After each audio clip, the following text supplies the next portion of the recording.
Hello guys, welcome back to my new vlog. इस vlog में मैं आपको ये बताऊंगी कि फ़ीस स्ट्रक्चर क्या है पूरे बीएससी नर्सिंग का। अगर कोई भी गवर्नमेंट कॉलेज से अगर कर रहा है तो एडमिशन के टाइम पे उसकी कितनी फ़ीस लगती है, और उसके बाद जब वो सेमेस्टर वाइज दूसरे सेमेस्टर में जाता है तो कितनी फ़ीस लगती है। सबसे पहले जब आप यहाँ पर आएंगे एडमिशन लेने के लिए तो उस टाइम पे आपकी जो एडमिशन फ़ीस है वो लगेगी आपकी 11,613 जो है आपकी एडमिशन फ़ीस है। जो ये जो 11,613 रुपीज़ है ये आपके आइडेंटिटी कार्ड के उस होंगे। एडमिशन फ़ीस होगी, सिक्योरिटी और ट्यूशन फ़ीस होगी, और laboratory fees, library fees, games fees और ट्रांसपोर्टेशन फ़ीस, ये सब मिलाकर आपका जो पूरा होगा वो होगा 11,613 का। और इसके बाद अगर कोई बच्चा हॉस्टल ले रहा है तो उसकी हॉस्टल की फ़ीस 1800 रुपये हॉस्टल की फ़ीस होती है।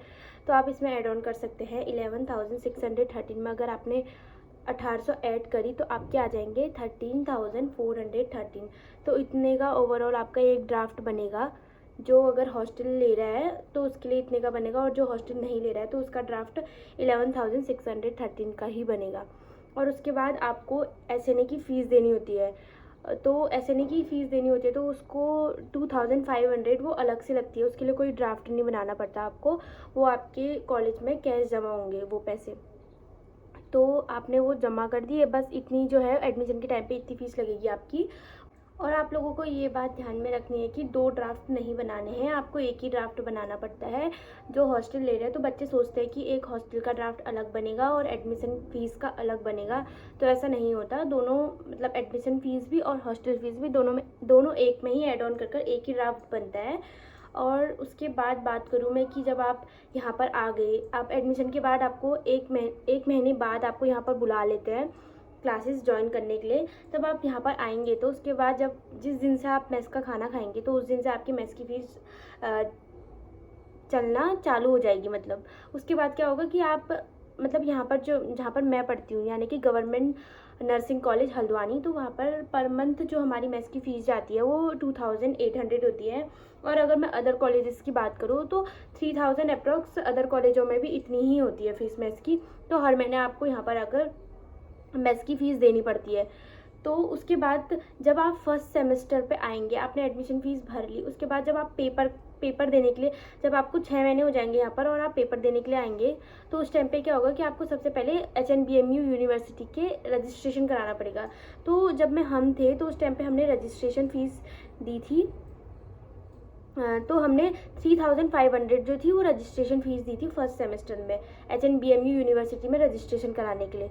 उसके बाद जो हमारी फर्स्ट सेम पे पेपर फ़ीस लगी थी वो लगी थी हमारी 2,250 रुपीज़ जो थी वो हमारी फर्स्ट सेम पे पेपर फ़ीस लगी थी। उसके बाद जब हम सेकेंड सेम पे आए तो सेकेंड सेम पे भी सेम ऐसे ही हमारी एग्ज़ाम फ़ीस लगी थी, बट इस टाइम पे रजिस्ट्रेशन फ़ीस नहीं लगती, एक ही बार रजिस्ट्रेशन फ़ीस लगती है। उसके बाद हमें जैसे जैसे हम सेमेस्टर में जाते रहते हैं आगे को, तो हमें सिर्फ एग्ज़ाम फ़ीस देनी होती है। तो हमने सेकेंड सेमेस्टर में जो एग्ज़ाम फ़ीस थी वो थी हमारी 4,500 जो थी, हमने एग्ज़ाम फ़ीस दी थी।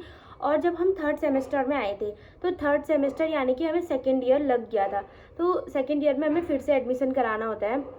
तो जब हम थर्ड सेमेस्टर में आए थे हमने एडमिशन कराया था, कुछ 8,000 का हमने ड्राफ्ट बनाया हुआ था, वो फ़ीस भी हमारी ड्राफ्ट से ही गई थी। तो हमने ड्राफ्ट बनाया था और उसके बाद हमने थर्ड सेमेस्टर में फिर जब हमारे एग्ज़ाम आए थे थर्ड सेमेस्टर में तो हमने एग्ज़ाम फ़ीस दी थी 6,000 जो थी वो हमारी एग्ज़ाम फ़ीस थी। तो जैसे जैसे हम नेक्स्ट सेमेस्टर में जाते रहेंगे तो हमें एग्ज़ाम फ़ीस तो हर सेमेस्टर में देनी पड़ती है, लेकिन हर ईयर में हमें एडमिशन करवाना पड़ता है, हर सेम में नहीं करवाना पड़ता, हर ईयर में हमें एडमिशन करवाना पड़ता है।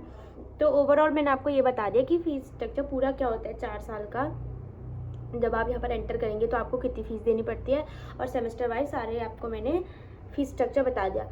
अगर आपको मेरी वीडियो अच्छी लगी हो तो लाइक शेयर एंड सब्सक्राइब करना, और आप मुझे सजेस्ट कर सकते हैं कि मैं और किस किस में वीडियो बनाऊँ, तो मैं आपके लिए वीडियो बना दूँगी। बाय।